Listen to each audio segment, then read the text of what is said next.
Election లో American president అంటే బాధ్యత మేము తీసుకుంటాం. మీరందరూ సహకరించండి. దేశంలోనే కాదు ప్రపంచంలోనే చైనా +1 కంట్రీ అని ఒకవేళ మ్యానుఫ్యాక్చరింగ్ సైడ్ చూస్తే that is Telangana. Service sector లో చూస్తే అమెరికాకు ప్రత్యామ్నాయం, అమెరికా డిపెండ్ అయ్యేది తెలంగాణ, హైదరాబాద్ సిటీ అని చెప్పి నేను గర్వంగా చెప్పగలను. అట్లాంటి తెలంగాణకు ఒక యంగ్ ఏజ్ లో డైరెక్ట్ గా చీఫ్ మినిస్టర్ బాధ్యత నాకు వచ్చింది. చాలా మంది నన్ను అడిగింది, నువ్వు ఇంతకుముందు మంత్రి చేయలేదు కదా, ఏం చేయలేదు కదా, ముఖ్యమంత్రికి ఎట్లా రాణిస్తావు?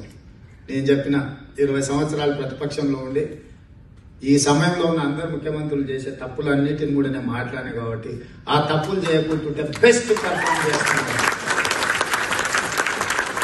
సో పరిపాలనతోనే అనుభవం కాదు, ప్రతిపక్షంలో ఉండి రాణిస్తే కూడా డెఫినెట్ గా మంచి పరిపాలన అందించవచ్చు.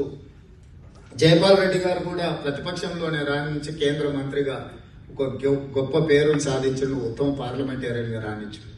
పివి నరసింహారావు గారి దేశానికి దిశను లిబరలైజేషన్ దేశానికి పరిచయం చేశారు. ఇంత గొప్ప నాయకత్వం ఉన్న తెలంగాణ రాష్ట్రంలో మేము రాణించడం ఏం పెద్ద విషయం కాదు.